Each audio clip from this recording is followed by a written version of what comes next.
అవునబ్బా, నేను ఆయన కాదు ఇంకొకరు కాదు ఎవరు చెప్పినా ఆధారం ఏదో చూపాలి కదా. ఇదిగో పర్టికులర్ ఇది ఫస్ట్ వచ్చి రేషనల్ ఇది, దాంట్లో హేతు పద్ధతి ఉండాలా. ఏం హేతు పద్ధత? ఎవడన్నా ₹100 బెనిఫిట్ అయితే ఇస్తావా, నష్టపోతే ఇస్తావా? చంద్రబాబు హయాంలో బెనిఫిట్ అయ్యారు, చంద్రబాబు హయాంలోనే అంతకుముందు డిస్టిలరీ ఇది పెంచారు, చంద్రబాబు హయాంలోనే మన లైసెన్స్ ఇది క్వాంటిటీస్ పెంచారు, చంద్రబాబు హయాంలోనే కొత్త బ్రాండ్లు అలౌ చేశారు, చంద్రబాబు హయాంలో కొద్దిమందికి మాత్రం ఫేవర్ చేశారు.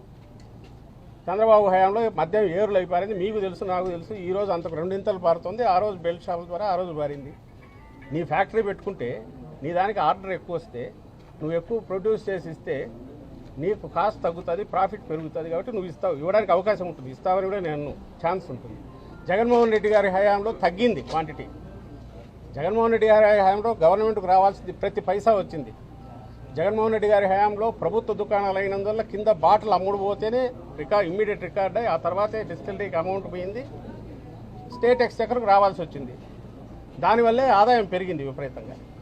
నువ్వు లాజికల్గా ఆలోచిస్తే ఇక్కడ అవకాశం ఉంటుంది, ఇక్కడ ఉంటుంది. ఫస్ట్ థింగ్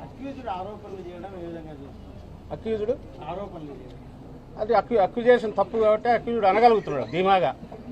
ఇంత గట్టిగా ఎందుకు వాయిస్ రైజ్ చేయగలుగుతున్నాము?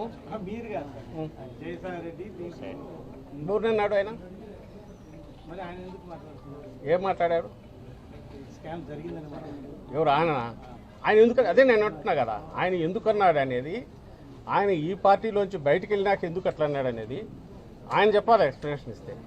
ఆయన ఒక ఇండివిజువల్, ఇప్పుడు పార్టీలో లేడు, బయటికి వెళ్ళాడు. నేను అనేది ఆయన ఏదన్నా, నేను ఈరోజు మాట్లాడింది ఏదన్నా, మా నాయకులు ఎవరు ఏదన్నా, లేదా ఇప్పుడు డిఫెండ్ చేసుకోవడానికి మేము అక్కడ లోపల ఏం ఆర్గ్యూ చేసినా, అల్టిమేట్ ఇదైతే ఆధారం ఉందా లేదా అనేది. ఇప్పుడు వాళ్ళైనా పబ్లిక్ని ఇంప్రెస్ చేయడానికి ఎందుకు అంతగా రాస్తున్నారు? ఏదో కొంపలంటు పోయి ఘోరాలు జరిగినాయని కదా, ఆధారం పెట్టాలి. మేమైతే చెప్తున్నాం, ఈ దీంట్లో ఎక్కడ స్కామ్ చెప్పండి అని అడుగుతున్నాం. అలాగే చంద్రబాబు దాని మీద మేము వేసిన సిట్ ఆ రోజు వేసాము, అది స్కామ్, రియల్ స్కామ్ అని ఎందుకు అంటున్నామో అది చెప్పాము. ఈరోజు అది క్లోజ్ చేయిస్తున్నారు కేసు. ఎందుకు? ధైర్యం ఉంటే దీన్ని కలిపి చేయొచ్చుగా, రెండు కలిపి ఎంక్వైరీ చేయొచ్చుగా, థర్డ్ పార్టీ సెంట్రల్ ఏజెన్సీకి ఇచ్చి చేయించవచ్చుగా, దాని మీద నేను రెడీ అనొచ్చుగా. అప్పుడెప్పుడో మన రాజశేఖర రెడ్డి గారు అప్పుడు పరిటాల రవి దీనికి సంబంధించి ఏదో వస్తే నేను రెడీ అని అన్నాడు ఆయన. ఇంకొక అలిగేషన్ వస్తే సిబిఐ దానికి నేను రెడీ అన్నాడు. ఈయన తన అధికారంలోకి వచ్చి ఏం చేస్తున్నాడు అంటే తన కేసు క్లోజ్ చేయించుకుంటున్నాడు. తన కేసులన్నీ మొత్తం మార్చేసి ఏమీ లేదు ఇందులోని రిపోర్ట్ సబ్మిట్ చేసుకుని బయటపడాలని చూస్తున్నాడు. తప్పకుండా పోతాం, పోకుండా తేలినప్పుడు తప్పకుండా పోతాం. మేమంటే క్లోజ్ చేస్తే ఖచ్చితంగా పోతాం, పోకుండా ఎందుకుంటాం. సార్, లిక్కర్ స్కామ్ మీద ఇప్పటివరకు మాట్లాడలేదు. ఇప్పుడు పూర్తి స్థాయిలో విచారణ పూర్తయింది కాబట్టి ఎంపీలు దేశ స్థాయిలో, జాతీయ స్థాయిలో ఈ అంశాన్ని ప్రస్తావించారు. ఏపీలో లిక్కర్ స్కామ్ అన్న చంద్రబాబు ఎంపీలకి చెప్పారు. ఆయన ఒక కథ దాన్ని వెళ్ళి ఇదేమన్నా చేసేయడానికి ఏదైనా చెప్తూనే ఉంటాడు, రాయడానికి వాళ్ళు ఉన్నారు. ఈయన చెప్పకపోయినా ఆయన చెప్పాడని వీళ్ళు రాస్తారు. ఈనాడు, జ్యోతి ఇక్కడ కూడా ఉన్నట్టు పెట్టుకుంటే వీళ్ళే చేస్తారు. ఆ కథలు ఎలాగో నడుస్తూ ఉంటుంది, కథ పరంపర, అది ఆగేది కాదు, అది ఎంతకాలమైనా నడుస్తూనే ఉంటాయి. అలాగే దీనికి సంబంధించినంత వరకు ఆధారాలు ఏదైనా ఉన్నాయంటే మరి మన చంద్రబాబు నాయుడు గారు ఆయన ఇప్పుడు ఓటుకు నోటు కేసు దగ్గర నుంచి తీస్తే ప్రతి దాంట్లో ఆయన లేనిది ఎక్కడో చెప్పండి. ఆ కేసులో రేవంత్ రెడ్డి ఆయన బ్యాగ్తో సహా పట్టుపోయా, మన వాళ్ళు బ్రీఫ్డ్ మీ అని ఏమైనా ఛార్జ్షీట్లో 10 సార్లు ప్రస్తావనకు వచ్చా. ఈరోజు రాసినారే ఛార్జ్షీట్లో జగన్మోహన్ రెడ్డి గారి ప్రస్తావన, అవును నీ పెన్ను నీ పేపరు నువ్వు పెట్టుకున్నాడు, అది రాయక ఏం రాస్తాడు? అక్కడ ఆ రోజు నీ కంట్రోల్లో లేని అక్కడ వచ్చినా మరి అది బయటికి రాకుండా ఇది చేసుకున్నారు.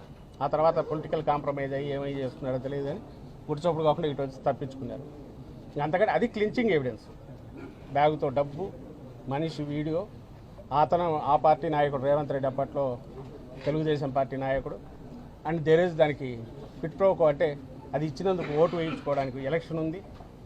And Chandrababu Naidu phone talk మన వాళ్ళు బ్రీఫ్డ్ మీద అది బయటపడింది.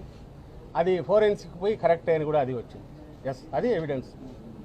నువ్వు దాన్ని క్వశ్చన్ చేసి దానికి అతను ఆన్సర్ ఇవ్వాలంటే ఇక్కడ అలాంటిది ఒక్కటన్నా చూపించండి, లేదుగా. మిథున్ రెడ్డి గారికి సంబంధించిన పిఎల్ఆర్ సొంత ప్రాజెక్టుకి 15 కోట్లు మొత్తం కూడా ఆయన అకౌంట్లో తిన్నట్టు తెలుసు. 15 కాదు, వాళ్ళు రాసింది 5 వచ్చింది, పోయింది వెనక్కి అని కూడా రాశారు. వచ్చింది ఏదో కాంట్రాక్ట్ కోసం, మళ్ళీ వెనక్కి వెళ్ళింది, ఇంకా అయిపోయింది, ట్రాన్సాక్షన్ అయిపోయిందిగా. ఇంకా అది ఎక్కడి నుంచి వచ్చినట్టు, ఎక్కడికి పోయినట్టు? నువ్వు నాకు ఇచ్చినావు, నేను నీకు మళ్ళీ వెనక్కి ఇచ్చిన. ఇకపోతే ఇది నేను ఎందుకు వాడినాను అనుకోవచ్చు. అవి కూడా ఒక కార్పొరేట్ దీనికి సంబంధించినవి జరిగిండొచ్చు రకరకాలు. అందరూ ఈ స్టేట్లో ఉండేవాళ్ళు, ఇక్కడ ఉండేవాళ్ళు, బిజినెస్ చేసుకునే వాళ్ళు 500 జరిగిండొచ్చు. బట్ అది కూడా వెనక్కు పోయిందంట. దాన్ని అంతకుమించి లాగలేకపోతున్నారు.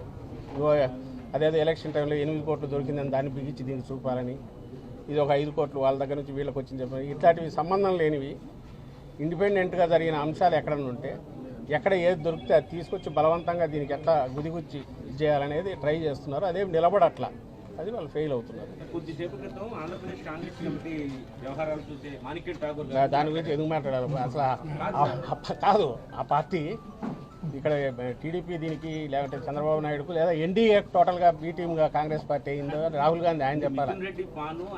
అదే నేను అంటున్నా కదా, ఒక కాంగ్రెస్ పార్టీ అనబడే ఒక పార్టీ నాయకుడు అట్లా అంటున్నాడంటే ఆయన మరి రాహుల్ గాంధీ, సోనియా గాంధీ గారు, రాహుల్ గాంధీ గారు వాళ్ళున్న కాంగ్రెస్ పార్టీ నాయకుడైనా ఒకవేళ అయితే ఆ కాంగ్రెస్ పార్టీ అదేదో ఇండియా కూటమి ఉంది దానికి చెందినోడా, లేక ఎన్డీఏ దీని తరఫున మాట్లాడుతున్నాడా, లేదా చంద్రబాబు నాయుడుకు పర్సనల్గా ఏదైనా బీ టీం లాగా వాళ్ళు వ్యవహరిస్తారా? మరి అది వాళ్ళు చూస్తారో లేదు తెలియదు. ఇంగ్లీష్లోనే పెట్టిట్టున్నాడు ఒకటి నాకు తెలిసి. మరి ఆయన రాహుల్ గాంధీ దృష్టికి పోతుంది లేదు. మీరెవరైనా తీసుకుపోండి, అయ్యా మీ వాళ్ళు ఆంధ్రప్రదేశ్లో ఇది చేస్తున్నారు, ఇక్కడ కూటమి ప్రభుత్వం అని ఉందంట. మరి కూటమిలో ఎన్డీఏతో పాటు ఆ ఇండియా కూటమిలో కాంగ్రెస్ కూడా కలిసిందే, మీ వాడు అక్కడ పోయి ఇట్లా స్టేట్మెంట్ ఇస్తున్నాడని మీరు అడగాలి ఎవరు.